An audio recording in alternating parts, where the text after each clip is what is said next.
जो जन सुनवाई होती है स्टार्ट हो गया। तो जन सुनवाई में किस किस प्रकार के मैक्सिमम मुकदमे आते हैं? क्या कभी मिसिंग चाइल्ड का मामला आता है? और पुलिस जो नए लड़के लड़कियां शादी करते हैं उनकी पुलिस प्रोटेक्शन का मामला आता है। तो कितने प्रकार के जन सुनवाई में बेसिकली ये एक ओपन फोरम है जी जी जिसमें जिनके पास जो भी ग्रीवांस हो वो लेके आए। तो इसमें छिंदवाड़ा ज़िले के स्पेसिफिकली यहाँ चूँकि जो एग्रेरियन एरिया है जो जहाँ पे खेती किसानी हो रही है वहाँ पे भूमि संबंधी विवाद में काफ़ी आते हैं, जिसमें कि उनका कहना होता है रिश्तेदारों के बीच है तो इनका ज़मीन किसी और ने जोत लिया, ऐसा एक रहता है। फिर दूसरा ज़मीन से रिलेटेड आता है कि कब्जा कर लिया, ये रिलेटेड आता है, ये जो इंक्रोचमेंट का है तो इससे रिलेटेड आता है। जो सिटी है उसमें ज़्यादा आता है वो छुटपुट विवाद, अगर ज़मीन से रिलेटेड भी है तो इनका ज़मीन इंक्रोचमेंट का जो रिलेटेड है। अदरवाइज सिटी से इन जनरल कभी अवैध शराब वगैरह का शिकायत आ जाए, और इन जनरल अगर देखा जाए तो मेरे यहाँ काफ़ी जो शिकायतें आती हैं वो ये विवाह से शादी से रिलेटेड होती है, मतलब पति पत्नी का झगड़ा प्रताड़ना, इससे domestic violence plus issues of extra marital affairs, ऐसा ज़्यादा आता है। सर कभी यहाँ पे चूँकि ट्राइबल एरिया है, कभी ह्यूमन ट्रैफिकिंग या मानव तस्करी का कोई मामला आपके नॉलेज में आया हो सर? ये बड़ा एक इंटरेस्टिंग केस स्टडी है छिंदवाड़ा। यहाँ पे डेफिनेटली केसेस आए हैं, that can not be I accept, लेकिन यहाँ बड़ा इंटरेस्टिंग कारण है। दो चीज़ें हैं यहाँ पे, एक पैटर्न चला आ रहा है स्पेशली अमरवाड़ा लावा घुगरी एरिया में, जहाँ की यहाँ से लड़कियाँ को स्वेच्छा से लोग ब्याह करते हैं बुंदेलखंड क्षेत्र में, और फिर बाद में लड़कियाँ मायके के रूप में यहाँ आती हैं और जाती हैं और वो खुश हैं। एक तो इस तरह का काफ़ी प्रकरण मेरे नॉलेज में भी है, और दूसरा जो यहाँ पे स्थिति निर्मित होती है वो है हर्रई तामिया क्षेत्र में। यहाँ से ट्राइबल लड़कियाँ बाहर जाती हैं मजदूरी में काम करने के लिए। काम करने जाने के बाद क्या होता है, ग्रेजुअली वहाँ के लोगों से संपर्क में आ जाते हैं और फिर इलोपमेंट के केसेस आते हैं। तो यहाँ पे एक बहुत बड़ा समस्या है। तो ये दो चीज़ें हैं, और मैंने थोड़ा सा इसको स्टडी किया तो इसका एक ट्राइबल्स में पहले कल्चर हुआ करता था गंधर्व विवाह का, जिसमें कि लड़के लड़कियाँ भाग के शादी कर लेते थे। तो कहीं ना कहीं वो कल्चर का एक अभी भी कुछ है, जिसके कारण कई बार लड़कियां भाग भी जाती हैं लड़के के साथ, और चूंकि वो कानूनन एक अपराध बनता तो हमें अपराध पंजीबद्ध करना पड़ता, तो एक लीगल टेक्निकली वो ऑफेंस बन जाता है। जी सर, एक चीज़ पूछना चाहूँगा कि चूँकि ये ट्राइबल एरिया है, बेरोजगारों की संख्या ज़्यादा है, तो लोग रोजगार के लिए मध्य प्रदेश स्टेट में भोपाल या इंदौर की तरफ देखते हैं, और चूँकि रोजगार के लिए इन्फॉर्मेशन हमको न्यूज़ चैनल या तो प्रिंट मीडिया या फिर इलेक्ट्रॉनिक मीडिया के माध्यम से मिलता है।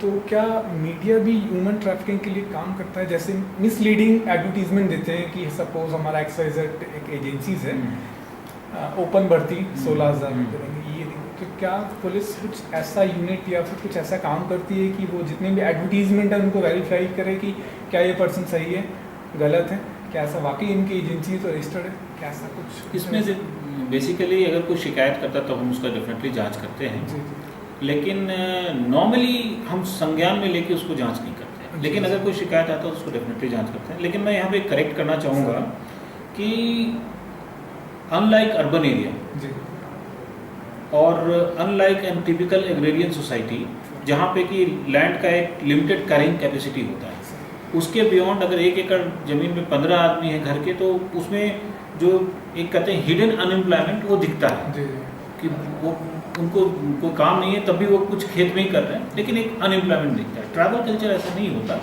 क्योंकि इनका लार्जली जो इकॉनमी है वो ये रूरल बेस्ड इकॉनमी है, जिसमें कि ये फॉरेस्ट प्रोड्यूस वगैरह गैदर करते हैं और उस तरह से अपना लाइफ को सस्टेन करते हैं। ये अभी भी बहुत ज़्यादा ये जो इकोनॉमिक मॉडल होता है, मॉडर्न इकोनॉमिक मॉडल है, उसको एक्सेप्ट नहीं कर रखा है इन्होंने। अभी भी वो पुराना वाटर सिस्टम और म्यूचुअल इंटरडिपेंडेंस वाला सिस्टम चलता है। तो इसमें इवन जो हिडन अनएम्प्लॉयमेंट है वो बहुत आगे दिखता नहीं है इनको। और वैसे ट्राइबल्स जो थोड़ा सा सिविलाइजेशन के टच में हैं वो लेबर वर्क का काम करते हैं, क्योंकि वो मॉनेटरी इकोनॉमी को थोड़ा अप्रिशिएट करने लगते हैं, तो उस केस में ये समस्या देखी गई है। लास्ट में एक चीज़ आप पूछूंगा सर स्पेशली बच्चों के लिए जो मिसिंग चाइल्ड या फिर होमलेस चिल्ड्रन होते हैं, ऐसे बच्चे जो बस स्टैंड में घूमते हैं, होटल में काम करते हैं, इसके लिए कुछ स्पेशल कुछ प्रोजेक्ट या फिर कोई ऐसा मॉनिटरिंग आपका छोटा सा एजेंसी या फिर कुछ स्टाफ अभी हमने जो कि बिना किसी शिकायत के काम करता हो? अभी एक चाइल्ड हेल्पलाइन की हमारी बात हुई है, एनजीओ हैं, दे आर इंटरेस्टेड 1098। हाँ 1098, तो उन्होंने अभी इंस्टॉल तो कर दिया है, लेकिन अभी उसके फॉर्मेलिटीज चल रहे हैं, तो 1098 तो हो ही जाएगा। प्लस देखो बच्चे एक्चुअली नेशनल प्रोजेक्ट। हाँ 1098 सर। बेसिकली इसमें देखो दो चीज़ें होती हैं, there are two types of children who need our attention. एक है जो कि जो डेलिक्वेंट्स होते हैं, जिनको हम लोग कहते हैं कि against law, children against law, और दूसरा वो होते हैं children who need special protection, care and protection, ये जो जुवेनाइल जस्टिस एक्ट में है। तो हमारे यहाँ उसके लिए दोनों के लिए बने हैं, जुवेनाइल जस्टिस बोर्ड है जो for those who are against law, और जो चाइल्ड वेलफेयर बोर्ड होता है वो बना है, अभी हम लोगों ने इनिशिएट किया, तो अब वो एटलीस्ट फंक्शनिंग हो गया है, जो कि those who need special care and protection उन पे अटेंशन देंगे।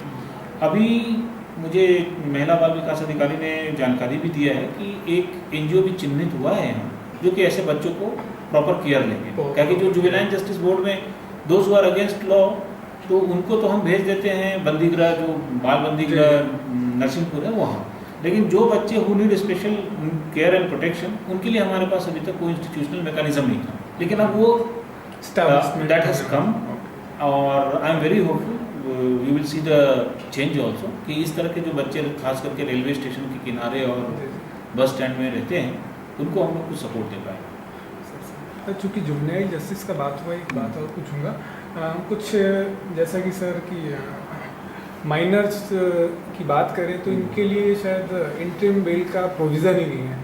सेक्शन 12 तो ये कहता है कि कोई भी उनको अरेस्ट करने का तो प्रोविज़न ही नहीं है।